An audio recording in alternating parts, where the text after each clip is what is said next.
वो सरकार आ जाती है और तो उनमें बदमाशी ज़्यादा होती है। बहन जी की में भी नहीं थी बदमाशी और अब बाबा की में बदमाशी खत्म सी चल रही। सरकार से संतुष्ट नहीं हुआ, बदमाशी नहीं है। मेन समाज में जो गंदगी होती है बदमाशी की होती है, बदमाशी है नहीं। तो कानून के हिसाब से बदमाशी नहीं है तो ठीक है, कोई बिजली वाले में कोई सुनवाई नहीं है। अगर रात को शाम को तार टूट गो तो सुबह तक उसे बनाने भी नहीं आते बिजली वाले, तो साफ सफाई कर देना।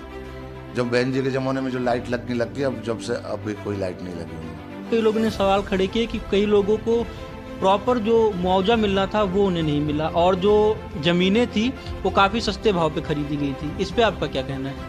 लेकिन अधिकारी भी खुद भी ढीले हैं, वह भी अपना बैठे रहे इसी में पंखा कूलर में। नहीं पता तो जब लगे जब वो गाँव में आके देखें।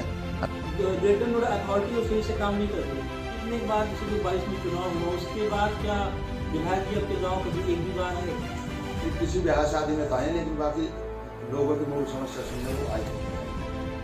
तो आपने इस पे शिकायत दर्ज की तो उस पर क्या आपको समाधान मिला कुछ? अब जो मीडिया आवे देखे तो उसकी जानकारी अथॉरिटी तक जावे तो जब भी उसकी कोई सुनवाई हो। जो अधिकारी तो आते नहीं है देखने भालने गाँव में।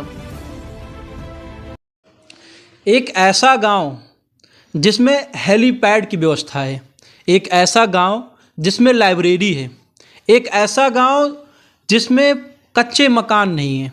जी हाँ, हम बात कर रहे हैं बादलपुर की, उस बादलपुर की जिसमें मायावती जन्मी, पली बढ़ी और यहीं से उन्होंने उत्तर प्रदेश की सियासत तय की। नमस्कार, भारत कनेक्शन के डिजिटल प्लेटफॉर्म पे आपका स्वागत है और मैं हूं आपके साथ जयेंद्र पांडे। अभी हमारी मौजूदगी है बादलपुर के ग्राम प्रधान ज्ञान नागर जी के यहाँ। हमारे साथ वो जुड़े हुए हैं और हम उनसे बात करेंगे कि एक ऐसा गांव जो लगभग सभी चीज़ों से जो सुविधा है उसमें कोई भी कमी नहीं है, लेकिन कुछ ऐसी समस्याएं हैं जिन पे हम प्रधान ज्ञान नागर जी से बात करेंगे। प्रधान जी, आपका बहुत बहुत स्वागत है। जी प्रधान जी, जैसे हमें पता चला कि जो मूलभूत सुविधाएं हैं उसमें जो सबसे पहली आती है किसी भी गांव की स्वच्छता। तो स्वच्छता को लेकर यहाँ पे कुछ समस्याएं आ रही हैं बादलपुर में, तो वो क्या समस्याएं हैं? मेरी समस्या ये है जी, जो मेन रोड को ग्राम को मेन रोड को वो है नाला और सड़क है वो ऊंची नहीं हो पा रही है, अथॉरिटी की अधीन है वो, तो उसमें पानी भर जाता हो जी, तो उसकी बहुत बड़ी समस्या आ रही है। जैसे अथॉरिटी ने हमारे यहाँ बारात घर बनाया एक छोटा सा एसचीन में, उसको कोई मेंटेनेंस नहीं है। और जो शमशान घाट हैं उनको कोई मेंटेनेंस नहीं है। जो लाइट के खंभे हैं और तार हैं वो कभी बहन जी के ज़माने में गिरे थे, उस दिन से आज तक उनकी कोई रिपेयरिंग नहीं है। तो ये सब समस्या हैं जो कि प्रधानी लेवल से अलग हैं, क्योंकि प्रधानी को इतना बड़ा लेवल तो है नहीं कि जो करोड़ों के तार बदल जावे या करोड़ों का रोड बन जावे। प्रधानी की तो यही है, कोई नाली खरंजा इन कोई कर सकते हैं प्रधान, जो पैसा बजट अच्छा आ जाए तो कोई आरसी भी डाल देंगे। लेकिन सबसे बड़ी समस्या कि ये अथॉरिटी अपने हैंड ओवर बेशक गाँव में लो, अपनी ज़मीन लो, लेकिन गांव में तरीक़ा से काम भी करना चाहिए। जो गांव में उन्होंने काम कर रखे हैं, नाले बना रखे हैं, रोड बना रखे हैं, तो उनकी देखभाल भी करनी चाहिए और वो काम सब तरीक़ा से करने चाहिए अथॉरिटी कायदे में। तो जी प्रधान जी, जो समस्याएं थी नाली को लेकर उस पर क्या कोई समाधान हुआ अभी तक? बस समाधान क्या जी, अब एक कल ठेकेदार मशीन लेकर आया, उसने करिए कल साफ सफाई, लेकिन वो नाला तो एक तो बिल्कुल ब्लॉक हुआ पड़ा हुआ, वो नाला उपाड़ के दोबारा से सही करो जाए और वो रोड ऊँचा उठाया जाए, जब गाँव की इस पानी की समस्या का समाधान हो सकता है। नहीं इतने नहीं होएगा, सफाई करेंगे फिर वो तो पानी भर के फिर वही हो जाएगा। अगर अथॉरिटी उसके नाले को तरीक़ा से फिरके से बना के और उस रोड को ऊँचा करे तो समस्या का समाधान होगा, नहीं हो पाएगा। तो इस पे आपने ग्रेटर नोएडा अथॉरिटी के अंतर्गत ये आता है, तो आपने इस पे शिकायत दर्ज की तो उस पर क्या आपको समाधान मिला कुछ? अब इस समाधान ये है जी, मशीन भेज दी कल, बोल रहे हैं जो ठेका हो गया इसको, इसकी साफ सफाई अब समय से होती रहेगी।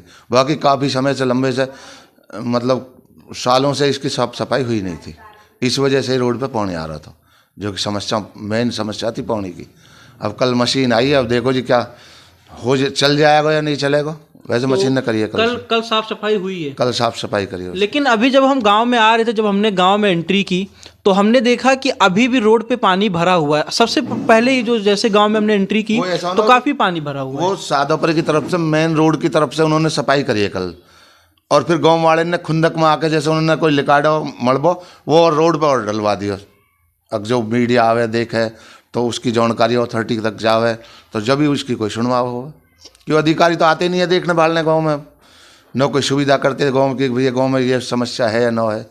वह हालांकि अथॉरिटी के एक बार है गाँव में सगड़ा बादलपुर, लेकिन अथॉरिटी के अधिकारी कभी आवे देख कर चले, जहाँ कोई समस्या बतावे भी है तो उसको कोई समाधान नहीं होता। तो यही है। आपके यहाँ के वर्तमान जो बीजेपी विधायक हैं तेजपाल सिंह नागर, तो क्या आपने वो आपके गांव कभी आए और क्या आपने जो ये समस्याएं हैं कभी आपने शिकायत की कि जो अथॉरिटी वो काम नहीं कर रही? उनको मालूम है जी इन समस्या की, रोड वाले इनकी समस्या की। फिर मुख साहब के पास भी गए थे एक दिन, उनके लड़का मिले थे, हमने कि जी ऐसे ऐसे हमारी, वो बोले कि देखो जी मैं आऊँगा किसी दिन। आए नहीं है वैसे अभी वो, पर विधायक साहब जो विधायक के पास एक दो बार गए भी हैं, कभी मिल गए कभी न मिले। तो विधायक जी भी ऐसे कोई खास गौर न कर रहे ऐसे रोड पे। नहीं विधायक जी चाहें तो विधायक जी भी करवा देंगे या तो, कि विधायक जी क्षेत्र के हैं हमारे, वोट भी दिए हैं गांव के लोगों ने भी दिए हैं, तो लेकिन कोई ऐसी बात नहीं है विधायक जी की भी जो इतनी गौर कर ले में जो या रोड बनवा दें। चुनाव जीतने के बाद जैसे जो 22 में चुनाव हुआ उसके बाद क्या विधायक जी आपके गाँव कभी एक भी बार आए? नहीं, किसी ब्याह शादी में तो आए, लेकिन बाकी लोगों की मूल समस्या सुनने वो आज तक नहीं आए गाँव में। ब्याह शादी में किसी मरे गिरे में ऐसे तो आ जाते हैं, लेकिन ऐसे नहीं आए भाई गांव में कोई समस्या हो तो मुझे बताओ और उसको मैं निपटाऊँ या भला करूँ उस समस्या।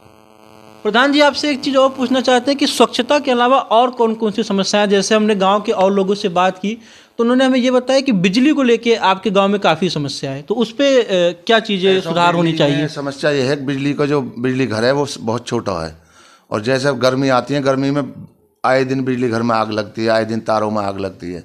लेकिन बिजली वाले इनसे कहते हैं, बिजली वाला भी नहीं सुनता।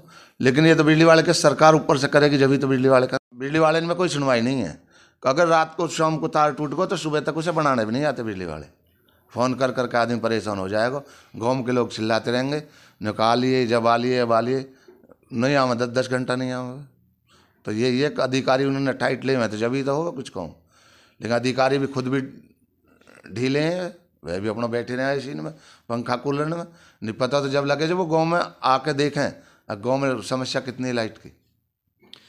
जब मायावती मुख्यमंत्री थी तो उस समय में और जो आज के समय में आपको क्या फ़र्क दिखता है? क्योंकि ऐसा लोगों ने बताया कि जब वो मुख्यमंत्री थी तो अधिकारी थर्राते थे उनसे, आपका जो गांव था वो सबसे अच्छे गांव में माना जाता था। लेकिन अभी जो समस्याएं आ रही हो तो क्या आपको लगता है कि जो ग्रेटर नोएडा अथॉरिटी वो सही से काम नहीं कर रही? तो वो अधिकारी जब उस वजह से आवे, बहन जी मुख्यमंत्री थी, सगले कॉमन ने बिना बताए अपने आप करते थे। अब कोई उनसे कह के भी टिक रहे हो जब भी नहीं हो पा रहे काम। जो बहन जी काम करवा गई थी अथॉरिटी पे, उनकी देखभाल भी नहीं कर रही अथॉरिटी। अब जैसे गांव के लोगों की ज़मीन ली गई है, हमारे गांव में इतनी समस्या है कि छोटा सा बारात घर है इस चीज़ में। अब पूरे गांव की 7,000 जनसंख्या एक छोटे से बारात घर में तो शादी करेगी नहीं। अगर कोई जैसे ज़मीन ली है तो बारात घर बनाना चाहिए लोगों को शादी के लिए। हमने कई बार कही भी है, लोगों ने आपस में मिलजुल कर बारात घर की, पहले प्रधान ने भी वो लगाई थी, लेकिन अभी कोई अथॉरिटी सुनवाई नहीं है। तो वो बारात घर भी बनना चाहिए कायदे में, क्योंकि जब शादी होएगी तो शादी हर आदमी के बस की तो है नहीं। अब जो किराए के बारात घर में शादी कर लेगा, जब गांव में कोई बारात घर अथॉरिटी बना देगी तो उससे सब लोगों को फ़ायदा मिलेगा। क्योंकि ज़मीन तो आज न कल अथॉरिटी लेगी जी, तो लोग बाग शादी गाँव करेंगे। शादी जब ही हो जब बारात घर बने गाँव में, तो अभी बारात घर की कोई सुनवाई है ही नहीं गाँव में। शमशान घाट को लेके क्या समस्याएं आ रही हैं आपकी ग्राम सभा में? शमशान घाट को लेके ये आ रही हैं जी, जैसे साफ़ सफाई के बारे में हमने कई बार फ़ोन भी करते हैं तो उन्हें कह देते हैं जी हमारा ठेका नहीं हुआ, अभी ये नहीं हुआ, वो हो नहीं हुआ। साफ़ सफाई भी तो इतने तरीक़ा की नहीं हो रही उनकी शमशान घाटों की। जैसे छत वगैरह हैं, उनकी छत्तर में से पानी भी टपक रहा, पाइप सही नहीं लग रही, तो वह भी समस्याएं हैं। खैर लेकिन वह सब हैं अथॉरिटी के अधीन ही, क्योंकि गाँव की अधीन नहीं है, वो अथॉरिटी का अधीन है सब चीज़। सब दोनों शमशान घाट हैं, पंचायत घर है, बारात घर है, ये सब अथॉरिटी के। अथॉरिटी इनकी काम बहुत अच्छे हुए ओढ़ हैं, लेकिन इनकी अब वो नहीं है देख रेख ज़्यादा, ये देख रेख होनी चाहिए उस हिसाब से नहीं है। तो क्या आप लोगों ने मायावती जी से कभी ये आपने गुहार लगाने की कोशिश की, आपसे कभी मुलाकात की हो? और जो आपसे सवाल है कि आखिरी बार मायावती जी आपके गांव में कब आई थी? भाई हमारे गांव में तो आखिरी बार देखो जी, वैसे तो कोठी की तो मालूम नहीं कभी आवे ना आवे, लेकिन जब कभी मुख्यमंत्री थी जब ही आई थी, उसके बाद नहीं आई। मतलब 2012 के बाद वो नहीं आई? नहीं, तकरीबन 10 साल से ऊपर हो गया गाँव में मायावती जी गांव में नहीं आई। नहीं गाँव में नहीं आई अब से। बाकी वो उनकी कोठियाँ उनमें आती हों तो उनकी गाँव वाले को मालूम क्या होती है। तो वैसे नहीं आई आज तक ओम पब्लिक से मिलना आ जाए या बातचीत करना आ जाए गाँव के लोगों से। तो ये जो मूलभूत समस्याएं हैं इसको लेके आपने कभी मतलब लखनऊ में मायावती जी से आप लोगों ने मुलाकात करने की कोशिश की हो, या उन्होंने आपकी कभी सुनवाई की हो, या कुछ ऐसा आपकी मदद करने की कोशिश ऐसा की कोई हो? नहीं है, हमने भी नहीं करी, वैसी कर लेंगे कोशिश। आज तक बहन जी के पास हम भी नहीं गए और हमने कोशिश भी नहीं करी वहाँ जाने की, क्योंकि वहाँ जाना तो बहुत कैड गाँव में नकलऊ तो 3-4 दिन वैसे वेस्ट हो जाए, तो हमें तो गाँव बस्ती से ही वो नहीं है। बाकी ये हम तो जो अधीन है वो अथॉरिटी के ऊपर दारोमदार है सगड़ो। अगर अथॉरिटी बेशक अपनी ज़मीन लो और गाँव को जो समस्याएं उन्होंने सुधार कर काम करे, यही है मेन चीज़। और अन्य समस्याएं क्या आ रही हैं?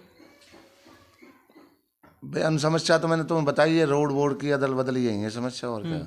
ये टंकी है हमारी, 1-1.5 साल से टंकी बंद पड़ी है, इसकी कोई सुनवाई नहीं है। टंकी की लाइन भी है कि सब कुछ है, गांव के सीवर हैं, सब सीवर ब्लॉक पड़े हैं, कुछ ही चल रहे हैं, बाकी ब्लॉक पड़े हैं सीवर, सब ऐसी लाइन क्लियर नहीं है। कभी पानी बढ़ जाता हो, कभी कुछ हो जाता हो, लेकिन कहते हैं तो कोई ज़्यादा सुनवाई नहीं होती उसकी भी अभी, क्योंकि मायावती के ज़माने में तो इस वजह से सुनवाई थी, बहन जी मुख्यमंत्री तो सुनवाई तरीका सही, लेकिन अब कोई ऐसी सुनवाई नहीं है खास।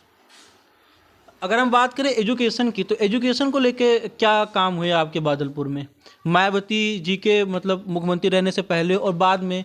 क्या क्या काम हुए? भाई मायावती जी जब मुख्यमंत्री रहने से पहले तो वही प्राइमरी स्कूल हो, और मायावती मुख्यमंत्री बनने के बाद जो ये स्कूल ITI कॉलेज सगले मायावती के उसमें ही बने हैं। बाकी लड़के इनके लिए कोई सुविधा नहीं है गांव में कॉलेज। लड़कियों के लिए कोई सुविधा नहीं है? लड़कियों की तो है, लड़के इनकी नहीं है। अच्छा अच्छा।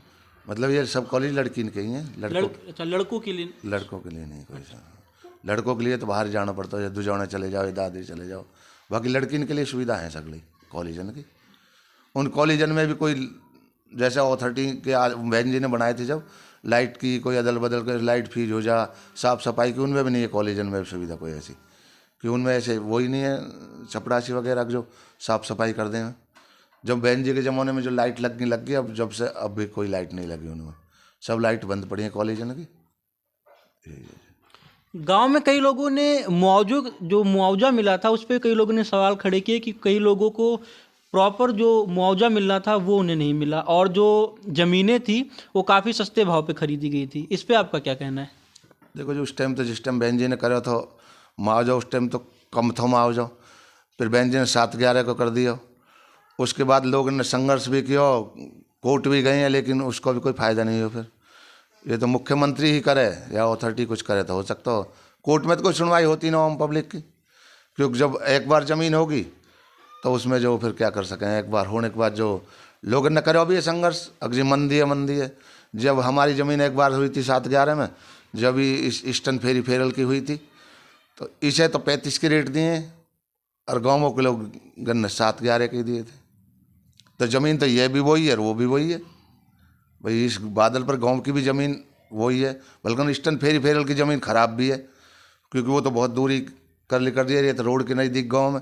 लेकिन इसको भी जो 7/11 को दिया, फिर 64% और बढ़ा। लेकिन ईस्टर्न फेरल के मुताबिक जब उसी टाइम में वो हुआ था और उसी टाइम में एक बार ये हुई थी, तो वही रेट देना चाहिए ना जी गवर्नमेंट है। आपसे आखिरी सवाल है कि मीडिया के माध्यम से आपकी सरकार से क्या मांगे हैं और आप क्या गुहार लगाना चाह रहे हैं? बस सरकार से तो यही है जी कि जो मुआवजा पुराना हमारा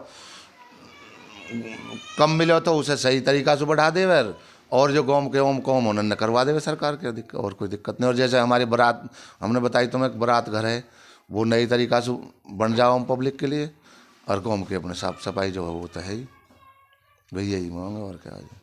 और बाकी तो जो योगी सरकार कर रही है बढ़िया कर रही है, कोई दिक्कत नहीं उसमें। योगी सरकार से आप संतुष्ट हैं? बिल्कुल संतुष्ट है।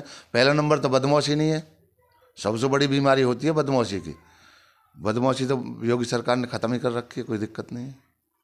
जैसे बहन जी की सरकार में टाइट थी सरकार, ऐसी योगी बाबा की सरकार में। और बाकी जो और सरकार है उनमें थोड़ी बदमाशी सिवाय होती है, जब वो सरकार आ जाती है और तो उनमें बदमाशी ज़्यादा होती है। बहन जी की में भी नहीं थी बदमाशी, और अब बाबा की में बदमाशी ख़त्म सी चल रही है।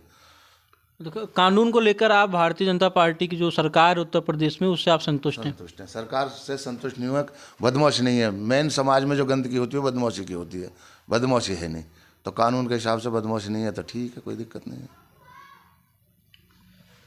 अभी हमारे साथ बादलपुर के प्रधान ज्ञान नागर जी जुड़े हुए थे, जिन्होंने जो मूलभूत समस्याएं हैं, जो मैं आपको फिर से याद दिला दूं कि जिस गांव में हम अभी मौजूद हैं, ये मायावती जी जो कि 4 बार उत्तर प्रदेश की मुख्यमंत्री रही, ये उनका गांव है, यहीं पे उनका जन्म हुआ। और जो यहाँ पे समस्याएं आ रही हैं, वो जो मूलभूत समस्याएं हैं स्वच्छता को लेकर, प्रधान जी ने ये भी बताया कि जो कॉलेजेस हैं उसमें लड़कियों को लेकर कॉलेजेस हैं, उसके साथ साथ शमशान घाट की जो सुविधाएं हैं वो सही रूप से नहीं है, बारात घर भी सही रूप से उसमें जो कमियां हैं उसे उन्होंने बताया हमसे कि जो बारात घर है उसे ठीक कराने की ज़रूरत है। और जो सबसे मुख्यतः बात उन्होंने बताई कि जो मुआवजा था वो इन लोगों को सही से नहीं मिला, तो वो ये मांग करते हैं कि उन्हें मुआवजा पूरी तरीके से मिलना चाहिए।